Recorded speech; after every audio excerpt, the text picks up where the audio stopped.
விருமாண்டி, ஒரு தூக்கு தண்டனை விதிக்கப்பட்ட கைதிங்கிற முறையில் உங்களுடைய கருத்து என்ன? டாக்டர் அஞ்சலி அம்மா மாதிரி இருக்கிற பெரிய மனுஷன் பண்ணி சனாதிபதி வரலும் போய் எனக்காக மன்னாடி மன்னிப்பு கேட்டுக்கிட்டு இருக்காங்க. அப்படி மன்னிச்சு என்னை விட்டுட்டால்னா உயிர் வாழ்கிற ஆசையில் நன்றியோட வாழ்நாள் பூரா நல்லவனாக இருக்க வச்சு பண்ணுவானுங்க ஐயா.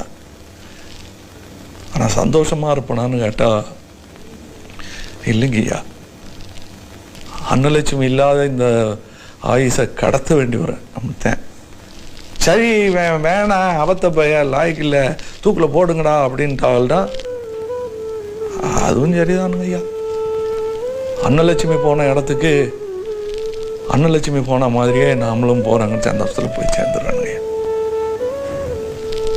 அன்னலட்சுமியை அடிக்கடி சொல்லுங்க ஐயா, மன்னிக்கு தெரிஞ்சவன் தான் மனுஷன், மன்னிப்பு கேட்க தெரிஞ்சவன் பெரிய மனுஷன். மன்னிப்பு கேட்க தெரிஞ்சவன் பெரிய மனுஷன். இப்போ நான் பெரிய மனுஷனாக முயற்சி பண்ணிட்டு இருக்கிறேன் ஐயா.